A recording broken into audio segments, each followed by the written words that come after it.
ഗായത്രി മന്ത്രത്തിൻ്റെ ഉപാസ്യദേവതയായ സവിതാവും പ്രപഞ്ചത്തിൽ മുഴുവൻ വ്യാപിച്ചിരിക്കുന്ന ചൈതന്യമാണ്. പ്രപഞ്ച നിയന്താവാണ്.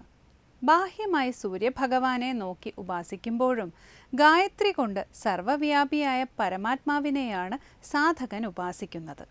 ബുദ്ധിയെ പ്രചോദിപ്പിക്കാനാണ് ഗായത്രിയിലെ പ്രാർത്ഥന. ബുദ്ധിയെ സാത്വിക വൃത്തികളിലേക്കും ആത്മജ്ഞാനത്തിലേക്കും നയിക്കണമെന്നാണ് പ്രാർത്ഥിക്കുന്നത്. ഇങ്ങനെ ഏറ്റവും ഉദാത്തമായ ഭാവങ്ങളാണ് ഗായത്രി മന്ത്രോപാസനയിൽ അടങ്ങിയിരിക്കുന്നത്.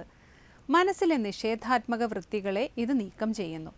സന്തോഷവും ഉന്മേഷവും സച്ചിന്തകളും മനസ്സിൽ നിറയ്ക്കുന്നു. ഏകാഗ്രത, ബുദ്ധിശക്തി, ഓർമ്മശക്തി, തേജസ്, ആരോഗ്യം, ഐശ്വര്യം എന്നിവയെല്ലാം ഗായത്രി ഉപാസനയിലൂടെ ലഭിക്കുന്നു. നക്ഷത്രഗ്രഹാദി സകല പ്രപഞ്ച ഘടകങ്ങളെയും പ്രസാദിപ്പിക്കാൻ ഗായത്രി ഉപാസനയിലൂടെ സാധിക്കും. ധർമ്മം, അർത്ഥം, കാമം, മോക്ഷം എന്നീ ചതുർവിധ പുരുഷാർത്ഥങ്ങൾ ഗായത്രി ഉപാസന കൊണ്ട് നേടാം. അഷ്ടൈശ്വര്യ സിദ്ധികളും ഇതിലൂടെ കൈവരിക്കാമെന്ന് ആചാര്യന്മാർ പറയുന്നു.